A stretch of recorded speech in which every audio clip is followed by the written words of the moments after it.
Welcome to the Vol Bros, presented by the Uldawa Club.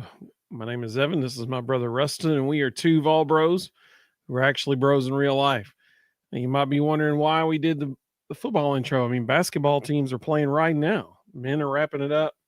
Women are probably about midway through the second half, I would guess. Why are we doing football intro? Because it's Florida week, dadgummit. That's why we're doing the football intro. I mean, shout out to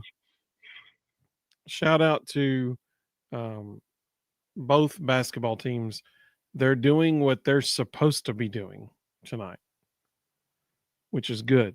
That's a good thing. But it's overshadowed this week by what is happening on Saturday. The Vols are playing the Gators, and that's, as a kid who was born in 1985 and grew up in the 90s in the heyday of the Tennessee-Florida rivalry, this one means more to me probably than any other game all year. So very excited to hear y'all's opinions tonight as well. Some of the comments coming through. Eric said, greetings, my fellow Vol Bros. Why don't you go on and hit that like button? I think that's a great idea. So this is interesting. StreamYard has switched how names are presented now. It is the handles of people. So I think this might be Nolan Kirkpatrick. If I'm wrong, I apologize. He said, number one Gator hater here. Amen, brother. And he said, I don't know why, but Florida's team I've always hated more than Georgia Bama. Yeah, me too, man. If you were born in the same era as me, I can tell you why. His name is Steve Spurrier, and it's people like Danny Warfel and all those guys that Peyton couldn't beat. John, welcome, buddy. He said, hello, Evan Ruston chat family. I'm traveling tonight. Don't know how much I'll be able to comment tonight, but just want to say don't forget to tell your mom then about the Vol Bros. Hey, I appreciate that very much. Eric said Middle Tennessee's girls aren't as good this year, but what a beatdown they're getting from our ladies. Yeah, the ladies are playing probably their best game of the season so far. Middle's not as good as they normally are, but that's still an incel team, and his teams don't make these kind of mistakes. This is a really impressive performance. John, welcome, buddy. Good to have you. He said Ruston's on the road again. He is. He's actually in enemy territory right now. Close to it. Let's see. Billy said, hey, Billy, welcome, buddy. Oreo Puppy Dog said, hey, guys, good to have you, man. Brandon, welcome, buddy. Good to have you. He said, hey, Vol Bros fam, good to have you, man. So shout out to the Vols and Lady Vols tonight. They're playing well, but we're here to talk about some football.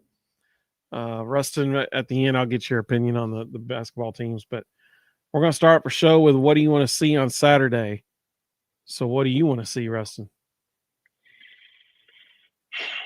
So in preparing for tonight, I don't honestly know what we're going to see on Saturday. We could see a team that is uninspired, that is going through the motions, and we walk out there and just wax them. Or we could see a team that randomly decides they're going to play hard and be who they are and give us a really tough game. If you watch Florida since Billy Napier got fired, you've seen that. 1 week they act like they couldn't care less and they play like absolute garbage. And then the next week they play like they're playing for a national championship. And so honestly, I don't know what we're going to get. What I want to see is Tennessee come out, and regardless of what happens on the other sideline, they just play to their ability. And we've got to find a way to establish the run game. The offensive line has got to do a better job in the run game. And, if we can establish the run game and establish play action, then we should be able to score at will. But you got to establish the run game first, and that's going to be the priority.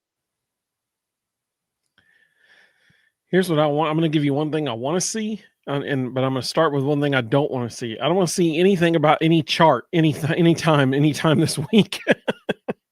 There better be no talk about a chart and when to go for two and when not to go for two the whole time on Saturday. Listen, I'm not okay, here's my opinion on what you said. Dude, it's Tennessee, Florida. We're going to get their best shot. I mean, it's like when Desmond Howard, when I think it was 2 years ago. I think it was 2 years ago when game day was in Knoxville for Tennessee, Florida, and Desmond Howard was being interviewed, and he said, "Listen," because Florida was coming off a rough week, and he said, "Listen, the Florida team that steps on that field tomorrow is not the same Florida team that stepped on the field last week. It's different when it's a rivalry game, and that's what we're going to see this week. I think we're going to get their best shot." I would have thought that too until I watched them at Kentucky. They didn't care at all. I mean, they got their butts handed to them from minute one to the end of the game at Kentucky, and they did not care. Like, it didn't faze them at all. I think one thing that is helping us is that they have 17 people on the injury report. Yeah. 17. And 11 of them are out. Yeah, that's bonkers. Some of the other comments coming through. So what I don't want to see is I don't want to see anything about a chart. What I do want to see is a win. I don't care how we get the win. I just want to win because it's at night in the swamp. Hadn't won there since 2003. Let's just get a win. Like that's the thing. Nolan said he grew up. He just turned 30 this year, so he was born in 95. So he said his experience with Florida is Urban Meyer, Tebow era. Yeah, that wasn't much better. You're right, buddy. Mr. Osborne, welcome, buddy. He said, good evening, Volbros chat members. Been a lot of Florida games, and I'd love to see the Vols jump on them early and not let up. Yeah, buddy. He said, do not let this bad Gators team hang around. Amen. Mr. Vol said, this lady MTSU team being coached by Rick Insell makes it that much more surprising that they're playing this way. Will, welcome, buddy. Good to have you. He said, good evening. Honestly, it's not anything MTSU is doing. Our defensive ball pressure has been insane. Like, yeah. Kim's been talking about we need a few days of practice to fix some things. They're fixed. I've never seen them come out and play like this. They have made some unbelievable adjustments. I think it's also interesting that the coaches saw the same thing we did. Jersey Wolfenbarger hasn't stepped on the court. They took all her warm-ups on the sidelines. She hadn't even taken her warm-ups off. Right. Maybe she's injured. I don't know. She tweaked something last game, but she was playing. So I think they watched the film and said, yep, she's given us nothing. We're going to go with athletes. And I mean, even Kaya Wynn's played like 10 minutes. She hadn't played at all the last two games. They took Wolfenbarger's minutes away and gave them to other players. Oreo Puppy Dog, welcome, buddy. He said he wants to see us cut the penalties in half. Hey, I'm always for that. Sanjay, welcome, bud. He said if ball gets to the second level, it's 6. John said maybe they look ahead to FSU. Nah, they won't look ahead to Tennessee. This is a big deal to them too. Tony, welcome, buddy. He said with all the injuries Florida has, if we don't win, I don't know when we will win there. Yeah, amen. All 17 players on the injury report and no head coach. We better win this game. Killer Dude 35. There you go. He said it's a shame Kitzelman is out. We need good tacklers on interceptions. I sincerely hope Miles does not have a torn ACL. That is my fear. And I mean, he's probably done for the season, but honestly, I'm not so sure it's not a good thing. I mean, obviously we don't want him to be injured, but if Ethan Davis gets all of his snaps and, the other tight ends get more reps, not so much Van Doorslayer, but we all of a sudden, Desan Brame, all of a sudden we get way more athletic. Yeah, pass catching would be certainly greatly improved with Ethan Davis. Run blocking, not so sure. But pass catching, that's Ethan Davis's forte. Let's see. Mr. Osborne said, I've just seen so many of these games of Florida. and thought we were the better team, or at least equal, and they just crush us. We owe the Gators a whipping at their home field. Amen, brother. Amen. We've been there, done that, right? Mississippi Vols said maybe these Lady Vols are starting to click. Hope so. They've definitely fixed some things. Their defensive ball pressure and their defensive rotations are substantially better. Nolan said if we lose, then it's not the players or the coaches. It's just a curse. I agree. Mino Lackey, welcome. Good to have you. She said, even Vol Bros and the best bunch of lunatics in chatdom. There you go.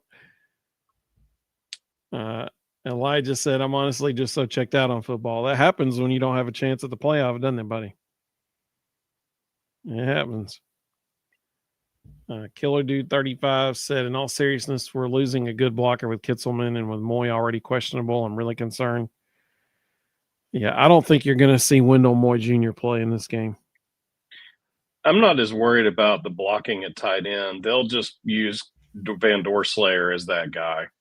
And he's every bit as physical as Kitzelman is. That doesn't concern me at all. Nolan asked a good question. He said, do y'all think if Heupel gave up play calling, it would actually help the offense, or do we not have an offensive coach that can call plays even close to him? What do you think, Ruston? We have two coaches in that locker room that could call plays equally as well as Josh, but that's not his. I mean, that's what he does. He's not going to give that up. Seth Littrell would do a good job. Jim Chaney would do a good job. Landry Jones has called plays in the NFL. He would do a good job. So actually, there's three guys in that locker room that could do it. But I mean, Heupel's not going to give up that role. Yeah, that's his forte. That's what he does. Mississippi Vols, I agree about Miles. He just hadn't had the year I thought he would. Just seems that he and Joey haven't been on the same page at times. Just means more snaps for Van Doorslayer and Brain. Hopefully Ethan Davis is the one that we're talking about a whole lot this weekend. Back to Sketty, welcome, buddy. He said, I heard lunatic and I came running. Mr. Osborne said, I've told this true story many times before. I paid $2.50 to watch the Vols Gators in 1984 at Neyland. And, of course, we lose 43-30. For me, it's Bama number 1 and the Gators a close number 2. So I'm fired up. Go Big Orange. Absolutely. Totally understand. Killer Dude 35 said, it's crazy to think if we went out and win a bowl game, we finished 10-3, which is the same record we finished with last year. Yep, that's a good point. Backflip Spaghetti said, can't believe it, but I feel good about it. I've been there before. Matt, welcome, buddy. He said, howdy, y'all. It's good to have you, Matt. Channel member right there. So our second question, and we'd love to hear y'all's answer to this in the comments. Ruston, on Sunday night, when we go live Sunday night at 9 o'clock, who are we going to be talking about as having had a great game in the Swamp? Joey. Big games, crucial games, high exposure games. We're the primetime game on ABC. It's not plays, it's players, and your best player has to rise up and be the best player. And so Joey needs to have his best game of the year. He needs to set a tone. He needs to make sure that he takes care of the ball, and he needs to lead scoring drives. I think that's a great answer. I'm going a safe pick, I think, on this one. I can't remember the exact number, but it's like the team that essentially for the last 20 years, the team that has more rushing yards wins the game. Kaya Wynn may have just lost her minutes. She just airballed a free throw. Uh-oh. So the team with the most rushing yards wins historically in this rivalry. So if Tennessee wins, I hope that's because we're talking about Deshaun Bishop and the fact that he had 100 yards rushing or something like that. He was able to pop a couple big ones. Peyton Lewis probably may not be able to be going on this game. So I think we'll see a healthy dose of Star Thomas as well, which is totally fine with me because that dude can flat out play. Yep. But I think if we win this game, we're going to be talking about Deshaun Bishop and how Tennessee won the turn or the rushing battle, and that led to victory. Some of the questions coming in or other comments. Mr. Osborne said he thinks we're going to be talking about Joey as well. Backflip Spaghetti said Braylon Staley. I like that one. That's a good choice. Nolan said, do y'all think the incoming young quarterbacks could do what Nico did in 2024 if we get the defense fixed with portal additions? This is just me. I don't think a young quarterback's going to be starting for Tennessee next year. That's just me. With people like Sam Levitt, Taylon Green, who's not in the portal, but probably going to be in the portal. DJ Lagway, who's not in the portal, but will probably be in the portal. With guys like all those dudes available, I think the starting quarterback for Tennessee is currently not wearing orange. That's just my opinion. Ruston, I think it'll be a competition. I think I don't think they're going to pay a lot of money in NIL. I think they'll go find somebody that's kind of okay, maybe he could be a starter, but he and McIntyre are going to fight for that job. And I think it's going to be an open competition that George can go win. No, I agree with that. I just don't think he's going to win it. Unfortunately, we're not in a situation now where people are like, yeah, we'll give him a couple of years to learn the ropes. Nope. It's win now, baby. That's how people feel by now. It's like somebody commented the other day, we don't need on one of our social channels, we don't need a transfer quarterback. We've got two. And my response was, so you're good with a year where we lose a couple of games because we're developing a quarterback? Right. Yeah, I don't find the fan base to be rational and complacent enough to let that happen.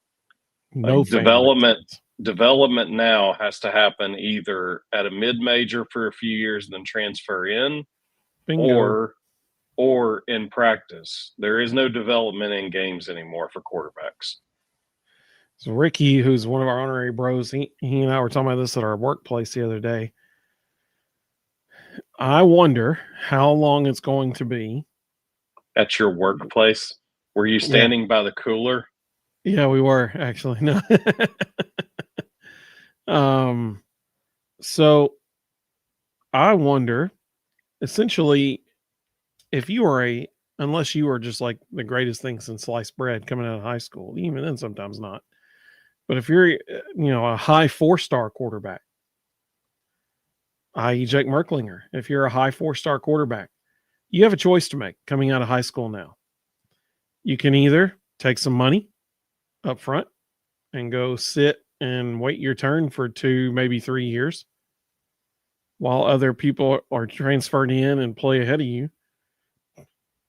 Or you could go to a group of 6 school and play for 2 years, make a little bit of money, and then get on the transfer portal market and get paid a really nice sum of money.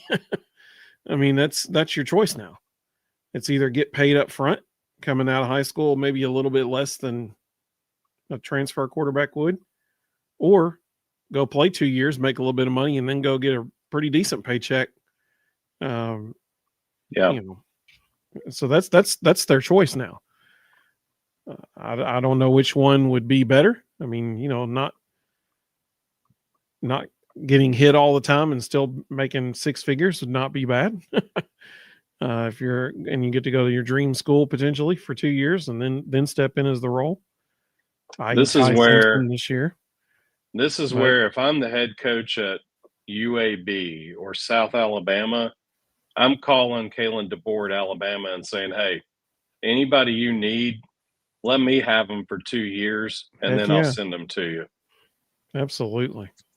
But I mean, that's the reality of the situation. That is the choice that high school prospects are faced with now. Billy said, I wonder why Heupel doesn't have a trick play at times. That's how to beat good teams. We've seen 1 or 2 this year that plays that we have not yet seen, and all of a sudden he pulls them out of thin air. We saw one earlier, a tight end screen over the middle of the field. We've seen it like once this whole year. So every once in a while we see something We'll see what he does this weekend. I'm sure he has something planned.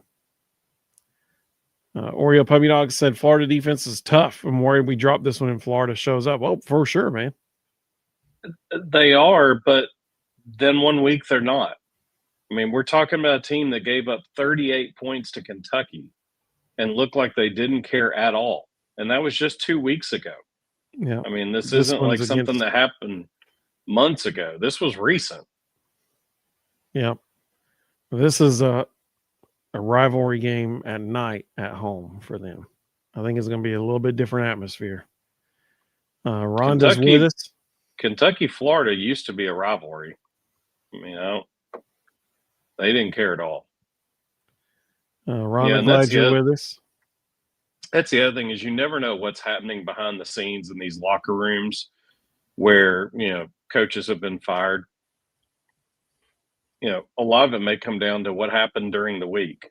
Did they have some assistant coaches out interviewing for jobs other places and they were distracted? Sure.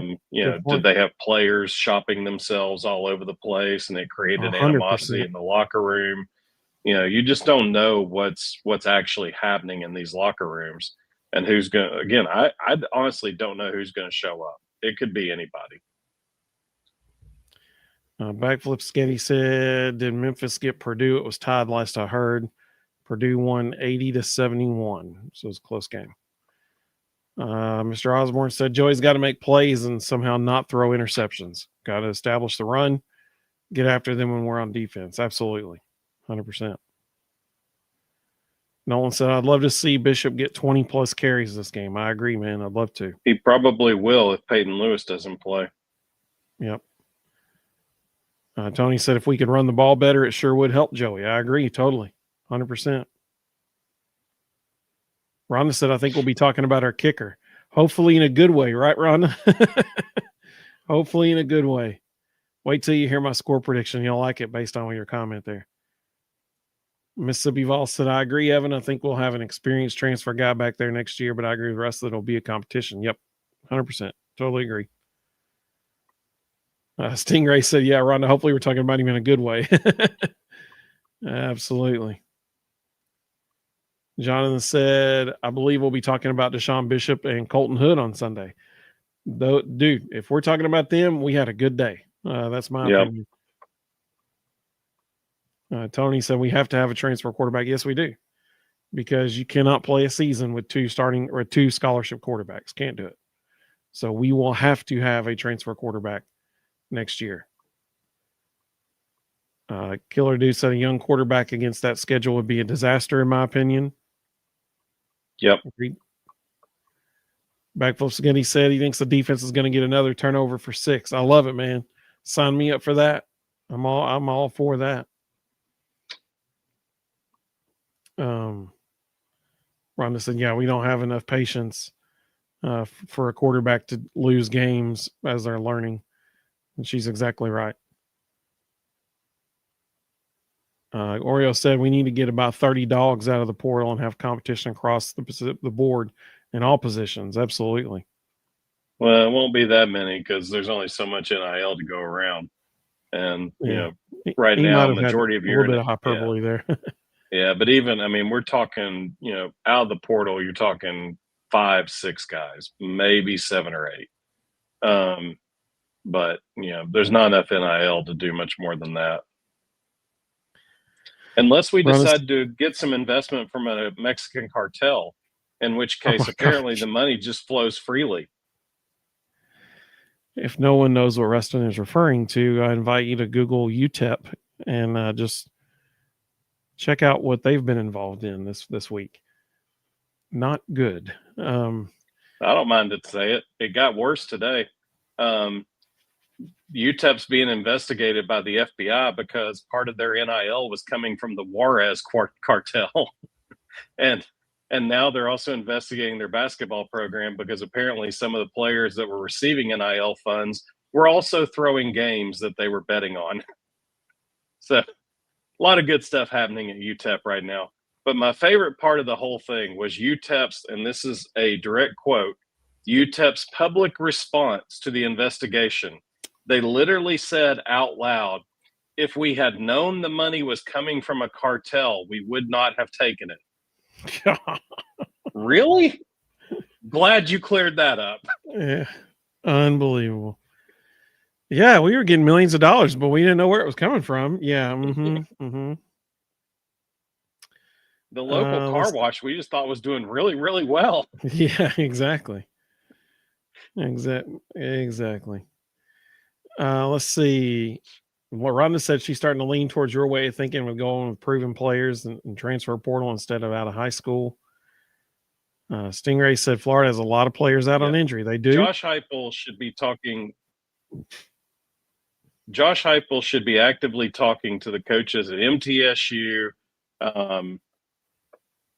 not ETSU. What's another Division I school relatively close by? Vanderbilt. We could use Vanderbilt as a feeder. Western Kentucky. Yeah, Western Kentucky would be a good one. He should be developing relationships with those head coaches, and it's a mutually beneficial relationship. Like, he should be calling them and saying, hey, we're not going to use this kid for 2 years. He could start for you right now. We're going to tell him to come to you for the next 2 years. Then he's coming back. And those coaches would be like, heck yeah, he is. Come on. Because they can't recruit at that level. But if the Division I Power 4 coach is looking at the high school linebacker and saying, hey, you can come sit on the bench and maybe play special teams for 2 years, or you can go to middle and you can start for the next 2 years and get phenomenal reps. And then when you're a junior, we're bringing you back. That kid's going to do it. Yeah. Matt said, wondering why it's showing the handle instead of the name in the chat. Yeah, me too, buddy. That started tonight when we logged in. StreamYard had changed their format to show the handle instead of the name. I don't know why. Blake, welcome, bud. Good to have you. He said, do you think Ty Redmond has a big ceiling? Absolutely. He's showing it every single week he's out there. He's getting better and better. I have an 8-foot ceiling. Nice. Mina, like when you said that they are getting it from the drug cartel, she goes, holy mackerel. Yeah, exactly. What's even more amazing is they didn't even just say, we think they're getting it from a cartel. They literally named it's coming from the Juarez cartel, which means they know beyond a shadow of a doubt. Like, they literally named the group and they're like, it's coming from these people. So yeah, they're in a lot of trouble. Rhonda said that was a really smart statement by the university. Yeah, exactly. Yeah. Which, I mean, even when you really unpack it, like when they say, if we had known where the money was coming from, we would not have accepted it. Like, is there really anything else you could say? Like, were they thinking somebody might be concerned that they would say, if we had known where the money was coming from, heck yeah, we still would have taken it. Like, there's no other statement you can make. Yeah. Let's see. Will said there's the potential that player would just go to a different, bigger school. Potentially, yeah. Maybe. But they also, I mean, from their perspective, when does most of the NIL money really kick in? Juniors and seniors.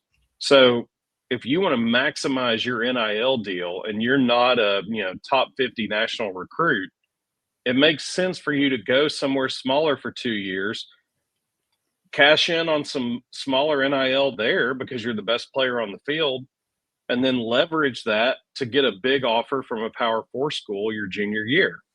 And if you were stashed there by Josh Heupel, good odds are he's going to come back with a good offer for your junior year. If not, and somebody else outbids him, you still win as a player. Yeah. Well, I just want to know why they don't know where the money's coming from in the first place. Exactly. Yeah. And how do you not know that you have basketball players who are taking NIL funds from a cartel who is also communicating with them to throw games so that they can bet on them? Like, how do you miss that? Yep, absolutely. Rhonda said that should be on the Dumb Crook news. All right. Well, it's nitty gritty time. Nitty gritty time. I have a very specific score prediction for this. So if you want me to go first, I will.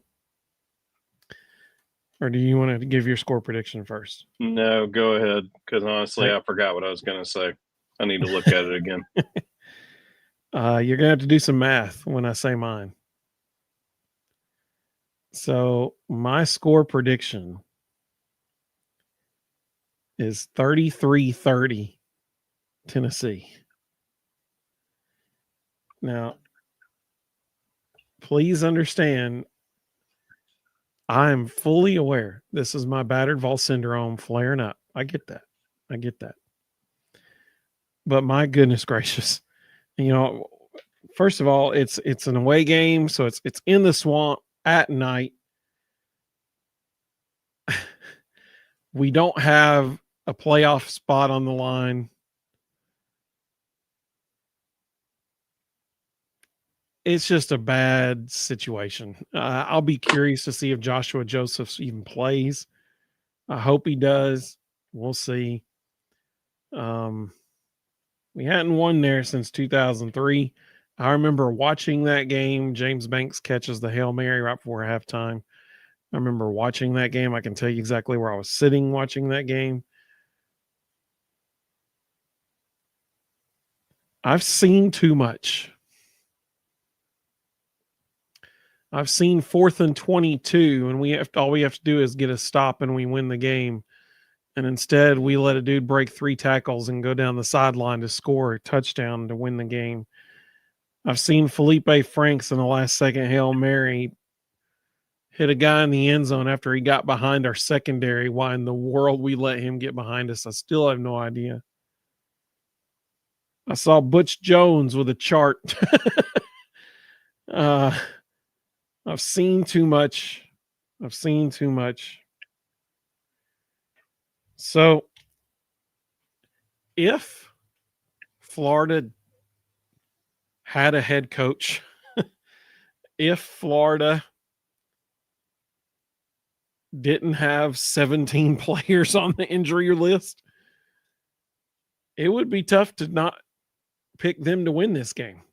Everybody remembers before the season, I said this would be a game we lost if DJ Lago is playing. But they've got 17 dudes on the injury report. They don't have a head coach. Surely, we win this game. Surely. But man, it's going to be close. We have yet to hold an SEC opponent this season under 30 points. So I don't see how in the world it starts happening this weekend. So that's why I'm saying 33-30 Tennessee. Now, you do the math. What do I think is going to happen at some point in this game?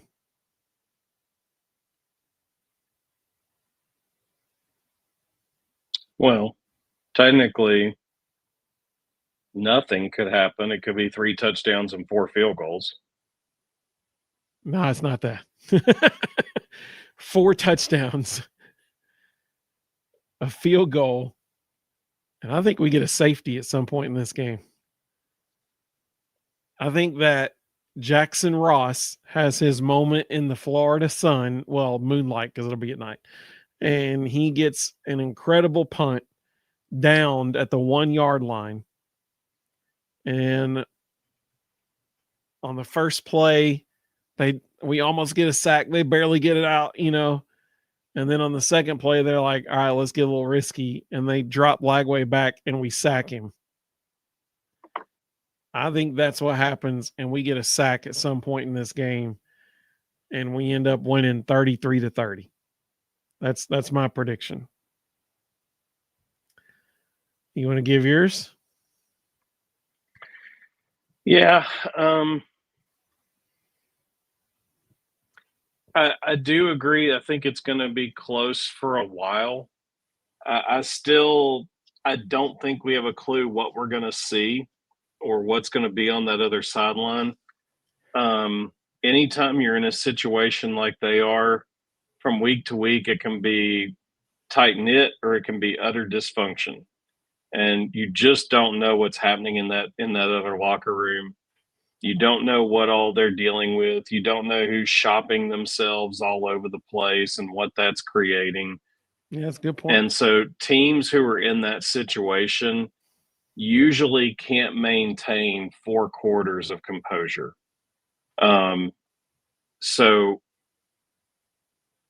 I think it'll be close and we pull away late.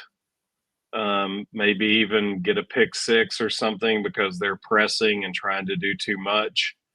2 weeks ago, DJ Lagway got benched because of how horrible he was playing.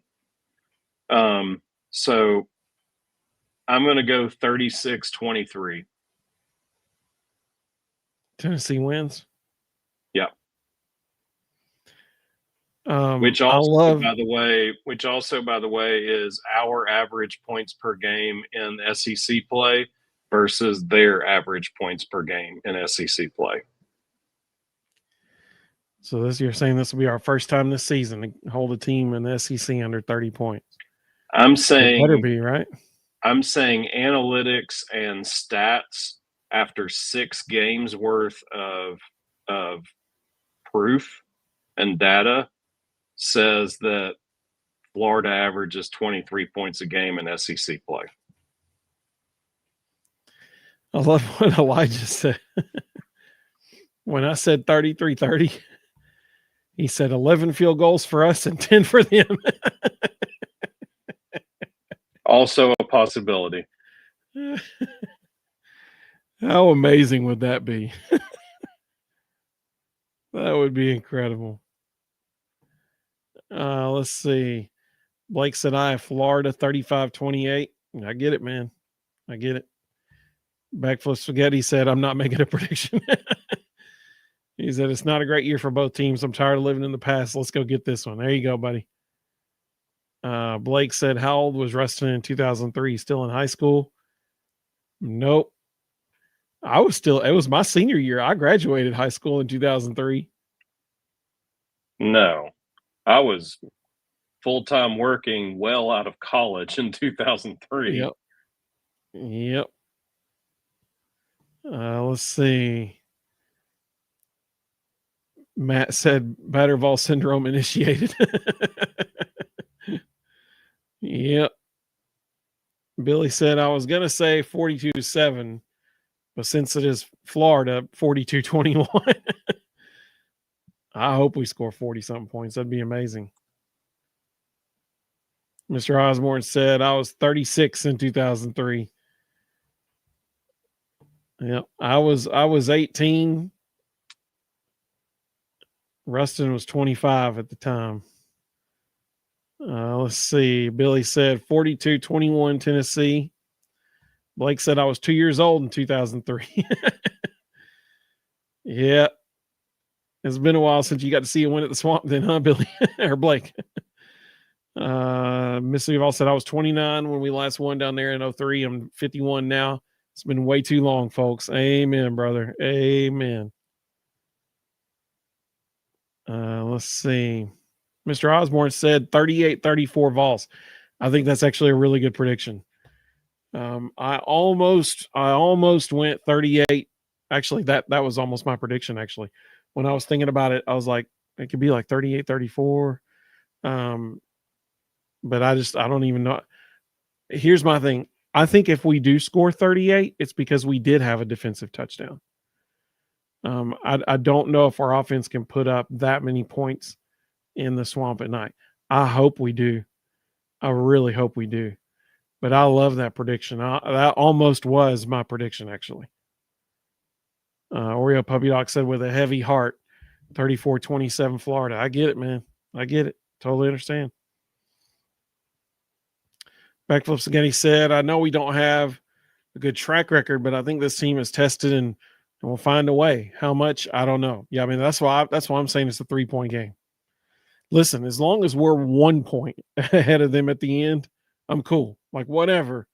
Let's just get a win. John said, I think we're going to win 31-24 on a pick six. Hey, now that would be electric right there in the swamp. The crowd just silences. That'd be amazing. Billy said, I think you're right, Evan. We might just get 2 points, 44-21. So he amended his he amended his prediction. Originally he said 42-21. So he changed it. I like it. That's what I'm talking about. Backflips again. He said, I hope all the haters taste vinegar in their beverages for the next 2 weeks.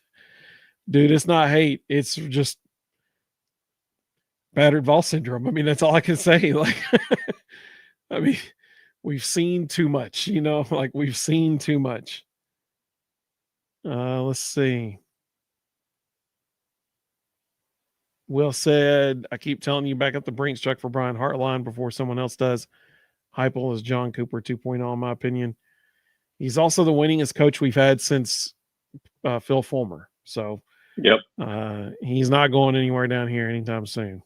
Look around the country right now. There's a lot of people making really stupid decisions, and they're going to end up hiring mid-major coaches that have no proven track record because they made a rash choice too fast. Yep. I.e. Penn State. What in the world's Penn State going to do? I mean, and kudos, if you'll remember, about a month and a half ago, I made the comment on here that a donor at Virginia Tech said blank check. And at the time, we thought they were going to go after Shane Beamer to bring him home. But then James Franklin hit the market. And they put all resources behind making sure James Franklin comes to Virginia Tech. And if you saw his introductory press conference, if they said it once, they said it 20 times. They kept using the word resources over and over and over. At one point, the chairman of the board of directors made the statement on camera that their entire athletic department would go as the football program goes, and they needed to make sure the football program was resourced to carry the rest of the athletic department. Blank check. Yeah. He's going to do, because of their proximity to New Jersey and Washington, D.C., he's going to do very well there. I love Oreo Puppy Dog's statement. He said, I'm out of medication for my Batterval syndrome. I get it, buddy. I totally understand. Rhonda said, we got to get over this hump. And it was cool. Matt told Rhonda a minute ago, he's still praying for her. Rhonda lost her dad, and Rhonda certainly, pray for God's comfort for you, the Holy Spirit's comfort for you. Rhonda said, thanks, Matt. So appreciate that. Let's see. Elijah said, if it's 33-30 and Max Gilbert hits 11 field goals, this will forever be known as the Max Gilbert game. Yes, it will. It will be known as that. Let's see. Elijah said I was 0 in 2003. Let's see. Matt said I was Superman in 2003. Let's see.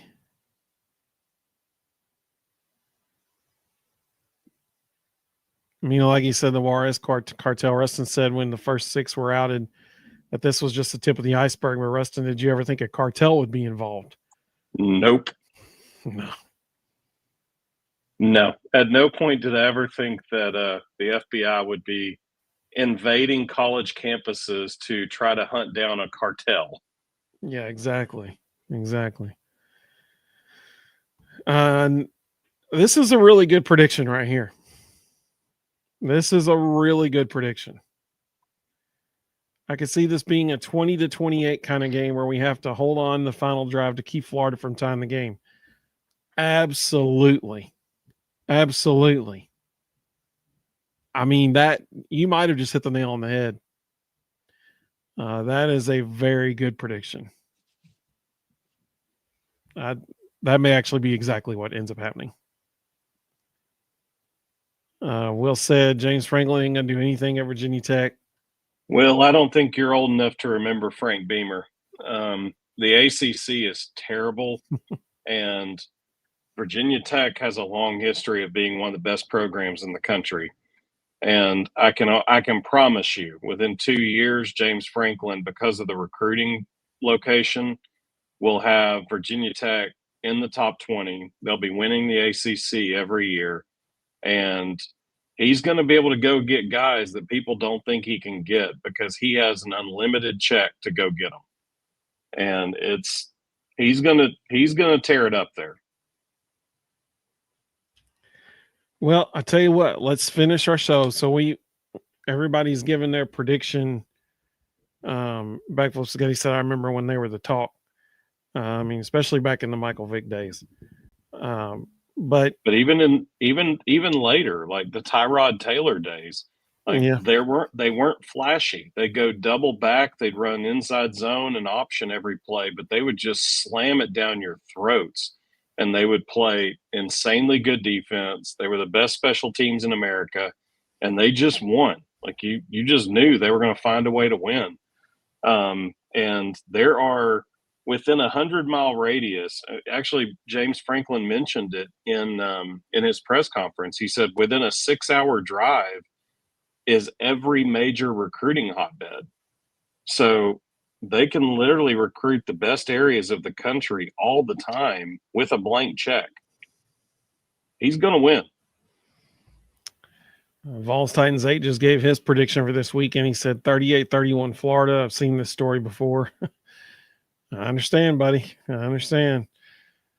Like I said, the only thing that's giving me comfort and hope for this weekend,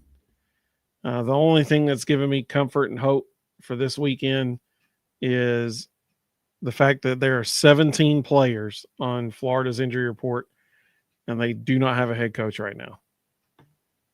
That's the thing. And like Ruston said, who knows how many people have this week even have been on the phone with other schools shopping themselves. I mean, it's happening.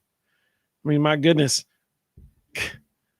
Sam Levitt's advisors literally made it known publicly this week. Their season's not even over.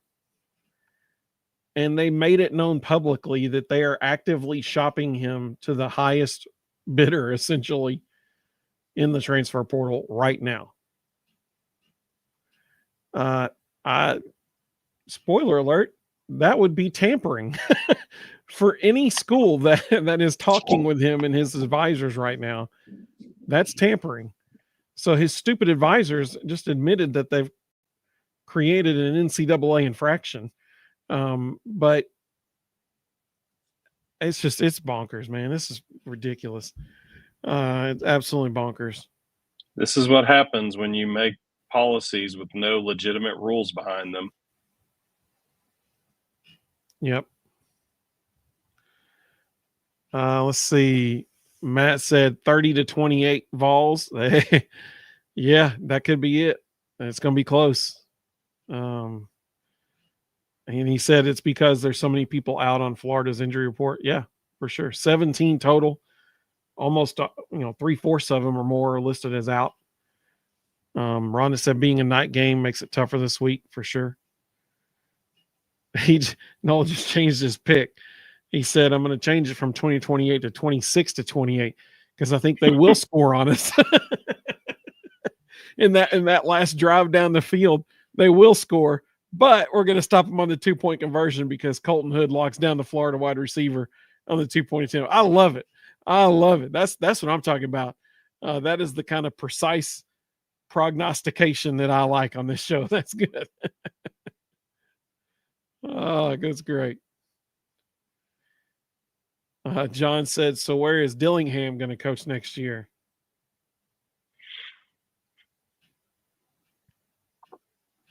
You think he's leaving Arizona State too? I could see him at Arkansas. I think he'd be a good fit there. He kind of fits their mold. Arizona State can't match that money. Honestly, of all the places that are open, I really don't see him fitting in anywhere else. So I think it's really Arkansas or nothing. Oriel Puppy Dog asked, would we take Sam from the portal? Absolutely we would, I think. Absolutely, we would. If the price is right. What do you think, Rustin? I'd be very curious to know what the internal conversations are between him and Kenny Dillingham right now.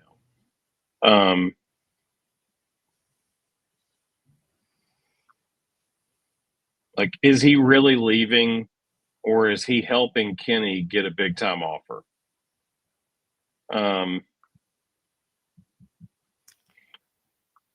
So that would be fascinating to hear. Sam just came off the top rope. What a comment. What a comment. He said tickets are $67 for this weekend. I'm not worried about the crowd or this game. I fully expect Tennessee to handle business. I love the guts and I love the $67. That's a really good point, actually. But part of me is like, nah, I can't say that against the Florida game at Florida. But I hope they handle business. The Lady Vols handle business tonight in basketball. But he said a reminder that our starting defense should be very well rested as well. I think the $67 point's the best point. Yeah, I do think that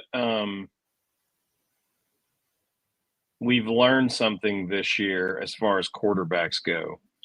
I think we've learned that you don't necessarily have to pay top dollar for a serviceable quarterback.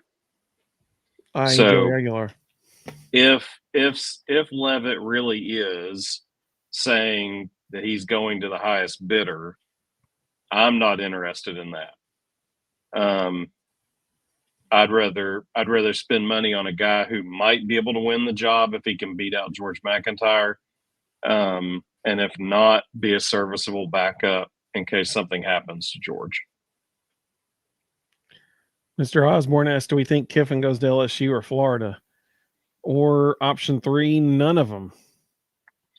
Yeah, I don't think Florida's in the equation. That place is a dumpster fire. I think it's LSU or Ole Miss. I don't think he's seriously considering Florida. Mina, like you said, how many schools do you think the cartels are controlling? Who knows, right? That's a good question, actually. With the stuff that's coming out about UTEP, yeah, there's some bad stuff going on. Vols Titans 8 just echoed my sentiments exactly. He said, I would expect the best game Florida will play all year. We'll have to play our best on the road. Totally agree, buddy. Totally agree. It's different when it's a rivalry game like this. Matt said on another bad note, sorry, y'all, we just lost our Frank Anderson to Tony. That's exactly right. So that one hurts, in my opinion. Yeah, it hurts. I don't know that I agree with that, because two reasons. Number one, at this level, there's no longer just a hitting coach or just a pitching coach.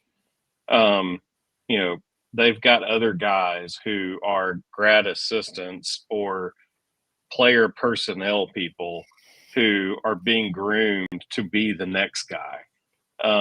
And to Tony Vitello's credit, a couple of years ago, he made a really good hire.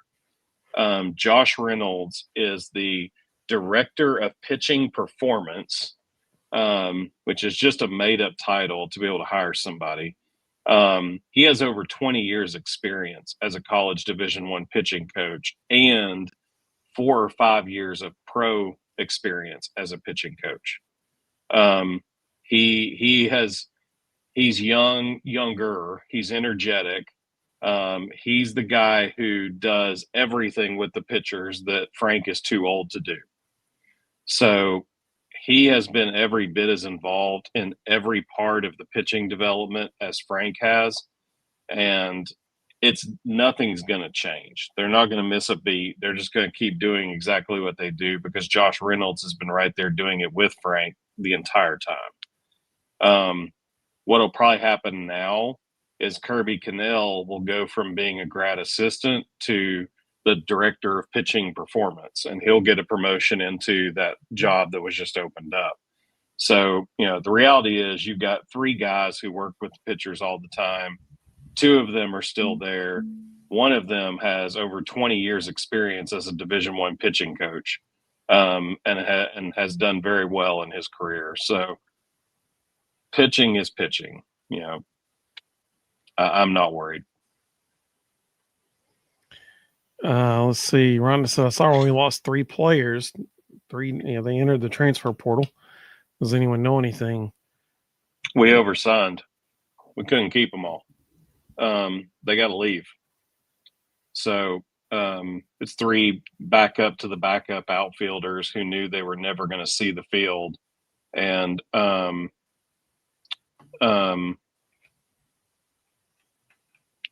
we oversigned. We have too many players on roster, so they had to kick some out. Well, let's end our show by talking about the basketball teams because they did play tonight. Both of them won convincingly. I think it's nice when we haven't always been able to say this about basketball or football even or whatever. When you can say the teams did what they were supposed to do, that's a good thing. That's a good night. And the teams did that tonight. Overall, what do you think about the men's and women's teams tonight? The men's team is dangerous. I was very, very surprised. That's not a bad Tennessee State team. That's a Tennessee State team that got votes to win their conference. Nolan Smith is former Duke assistant, very good coach. They had that one kid, the Kruma kid. If that dude enters the portal, we need that kid. That kid's a baller.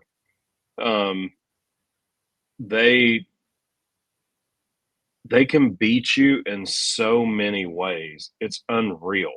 Yeah. And their defensive intensity is just mind-blowing. I mean, I was looking at the numbers a second ago. Jalen Carey stayed in foul trouble and still had 6 points, 4 rebounds, 4 assists. He only got in 13 minutes because of fouls, but he still had an extremely productive night. So, you get him off the court. He's Draymond Green 2.0. You get him off the court and you're like, whew, finally we got that kid out of here. And Dwayne Brown comes out there and drops 13 in 16 minutes to replace him. Ethan Berg comes off the bench and plays good minutes. He's going to learn that his role is to be around the perimeter. He's not a slasher, and he needs to stop going to the basket because he gets himself in trouble. He needs to leave that to the guys that can actually get to the rim and finish. But Troy Henderson gave him fantastic minutes defensively.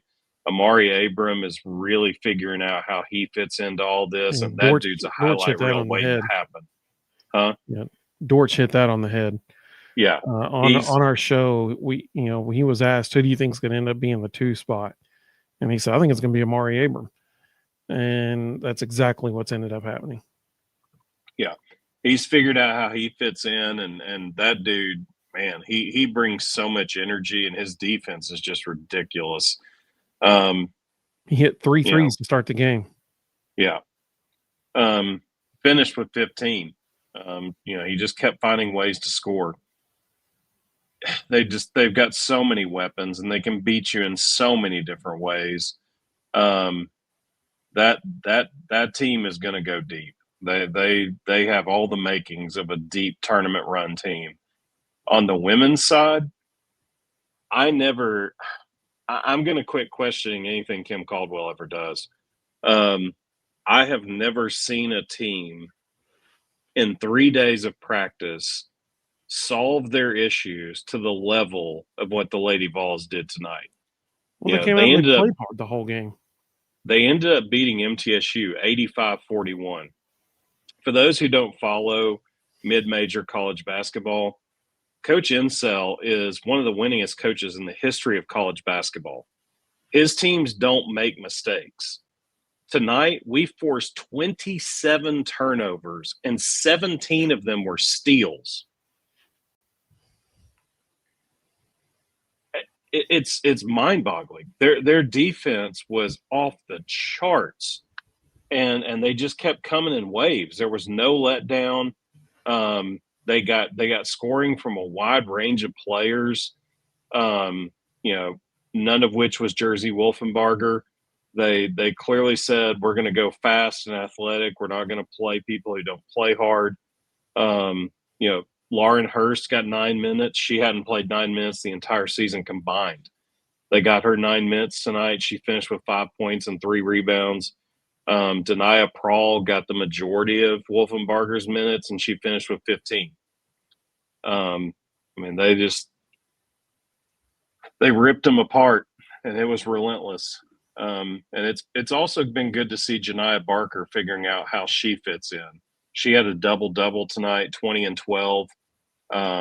She is the X factor. If she figures out, if she plays like the girl who coming out of high school was the number one high school player in America, Kim's going to have a squad. Well, I'll say this about, I agree with everything you just said. So the only thing I'll add was Rhonda's, she said Rick Insel was her neighbor. The only thing I'll add is I invite everybody to go back and watch, I think it was the first media timeout in the second half. I think that's when it was. For the men tonight, if people want to know why Cade Phillips is starting now, if people want to know why he's getting so many minutes, if people want to know why Rick Barnes loves having him on the court, all you have to do is go back and watch as they're coming out of the timeout. I think it was the first media timeout in the second half. It might have been the second. They're coming out of the timeout, and they always have one guy. His job is to stand behind Coach Barnes and hold a little dry erase board up behind him with the 5 guys coming out of the opposing team's huddle. And it's a real quick little scouting report on each guy, their tendencies and habits and stuff like that. That's his job, whoever that dude is. Well, if you go back and you watch that as they're coming out of that huddle tonight, you can see Nate Ament and Cade Phillips. You can see the two of them, their faces. Nate, I don't think, even looked at the board. Cade, as he stands up, goes,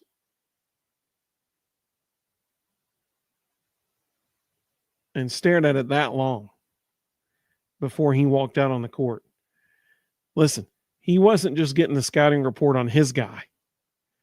He sat there and read the scouting report on every single person on that board walking out on that court, so he knew what to do, when to do it, and where they were going to be doing what they were doing. That's why that kid is playing so many minutes. That's how you win in athletics. That's why Peyton Manning was so successful in what he did. Peyton knew, there's interviews with Peyton where he would talk about how he knew if a defensive end was, or a linebacker or whoever was going to be rushing, different ways, if they're going to try to come around the end, solely based on how they lined up. He used to talk about how there's one player who he would watch how he put his hand in the dirt, defensive lineman. And he knew based on how much film he had watched, if he put his hand in the dirt a certain way, he was going to do one thing. If he did it this way, he was going to do a different thing. And so here's Peyton lining up, watching the defensive lineman's hand position. He knew the scouting report so well. I was pumped up, man. When I saw that from Cade, that's how you win games right there. Well, they've been very out of that outspoken. Huddle, he knew what every single person was going to be doing. They've also been very outspoken about their major concern in the offseason was who was going to lead this team. And they said that Cade has been the clear locker room leader, that he walked in and took over from day one, and that everybody defers to him, that in practice, he's like Santi and Josiah used to be. Like, he takes over practice and tells everybody what they're supposed to be doing. So they, like, if you ask the guys on the team, they'll all tell you Cade's the leader. We do what Cade says. So that's the other reason why he's starting. He's won that respect from everybody around him. One other thing I saw tonight, I say all the time that SEC women's basketball officials are easily the worst officials in the world. I'm revising that statement. It's now just women's college basketball officials Yes, in general correct. are the worst officials in the world. I There was watching that women's game tonight, and I literally at one point said, I have no idea what they're calling anymore. Like nothing they were doing made sense. was a Kim jump Caldwell. ball. Yep, go ahead. No, go There ahead. was I know what there you're was about a to jump say. ball in the first half. I can't remember who it was, but somebody was driving to the basket. The girl from MTSU put her hands on the ball for maybe, I'm being generous here, maybe half of a second. Like I'm being generous. It might have been less than that. Like our player was just driving to the basket. I can't remember who it was with the ball. And the girl from MTSU just reached in and got her hands on the ball for just like a split second. And man, that ref called that jump ball so fast. I was like, that was a quick jump ball call. There were 2 male refs tonight. One of them is a ref in the WNBA. So, of the 3 refs on the court, you would think the one who's being paid by the professional league is probably pretty good. Nope. He was the worst of the 3. He was clueless. At one point, Kim Caldwell, and I don't know how she didn't get a technical for it, unless he knows he's bad. At one point, they caught her on camera. Like you can read her lips. She looks him dead in the face and says, "You're clueless." and he turns around and starts arguing with her, and she goes, "You don't know what a foul is," and just keeps saying it to his face over and over. And like he's just standing there taking it, which means clearly he doesn't know what a foul is, and he knows he probably blew it, and he's just going to sit there and let her vent. I watched that game thinking the any 3 fans rule needs to be applied. It can't get worse. It can't. It is unbelievable how bad they are. Vols Titans 8 said this team has front court depth and talent. Back court is question overall. But Jacoby Gillespie is, I don't know about that, but Jacoby Gillespie is a good go-to guy to make a shot. Amen is getting there. I think it's pretty solid all around, personally. Let's see. Nolan said Not K's the the effort guy. Yeah, not the WNBA guy, but the other male ref. He called 3 flop warnings on 3 different girls.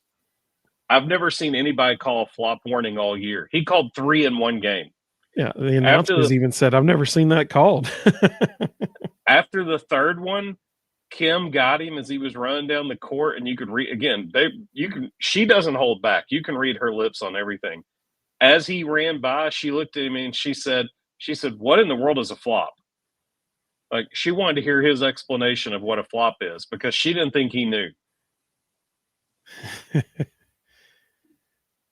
Miss of y'all said Kate has become one of my favorites. His mom's family, the Coyles, are Alabama royalty, and his dad, John David Phillips, was a backup quarterback there in the 90s.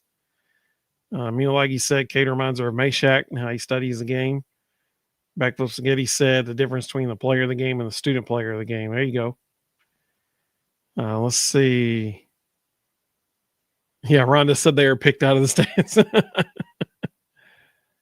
Let's see. Backflip Spaghetti, the backcourt's going to work out. Well, I said you can tell that the men's team is getting better and better with every game they play. Yeah, both of them are. Yeah, for sure. That was one thing that I noticed tonight. I mean, the girls played hard the whole time. And like that was my big complaint. Last time we were live was they only played hard when they wanted to. Like, oh, we're about to lose. I guess we're about to play hard. And then they go on like an 18-2 run because they're actually playing hard. But that's coaching. That's 3 straight days of practice where when people don't play hard, they find out behind closed doors the hard way. Backflip Spaghetti said it's 30-year anniversary and a good report from his lung doctor. That's good, man. Absolutely. God is good. I'm glad you got a good report and happy anniversary. We're glad you joined us. Ruston, any last words before we sign off here for the night?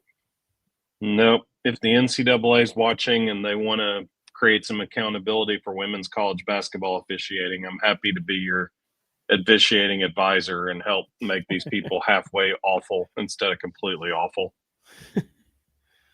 You hopping on a plane tomorrow? Yep. Well, I wish you safe travels. Hopefully we'll see you back here safely tomorrow night. mean, like he said, is it normal to have NBA refs work a college game? Not typically, but I think in the women's game, they're so shorthanded and so stretched to even find officials. They're just taking anybody they can get. Well, we certainly do appreciate all you all watching tonight and joining us. It's a big week, y'all. It's Florida week. It is Florida week. I want to beat them so bad. I want to beat them so bad. So Saturday night in the swamp, going to be a great one. Like you said, stay safe, Ruston. Hope all of you have a fantastic. I'm not flying the plane. I'm just sitting in it, so I don't get a whole lot of say in that. Well, hopefully, whoever's flying it is well versed in the art of aviation. We certainly hope everybody has a great weekend. Matt's in Connecticut right now. I hope you have a safe trip too, Matt. I hope you have a safe trip. Are you flying your plane? I don't think he is. I think he's probably just riding too. Yeah, I echo Rhonda's sentiments. Amina, like you are very kind. Thank you very much. We wish him safe travels as well. We hope all of you have a great weekend. We hope to see you Sunday night. My sincere hope is that Sunday night we're talking about how Tennessee beat Florida by 30 points. That is my sincere hope. I hope it happens. Hey, Matt's riding first class. That's what I'm talking about. There you go. I am not. We hope everybody has a great weekend. He beat me to it. I was literally just about to say, he said, "Go Vols, baby." That's exactly right. Go Vols, baby. Big win this Saturday. We're going to talk and celebrate it on Sunday night. That's my plan. I hope thank you so much, Mina. Like she said, I really appreciate you guys. We appreciate you too. She said, "Great show. Thank you." Rhonda said, "Thank you again for all your kind words and prayers. Hope everyone has a wonderful rest of your week." You too, Rhonda. Thank you so much. Have a great week, everybody. Go Vols, baby. I want to win this one so bad. I want to win it really bad. Have a great evening, everybody. Good night.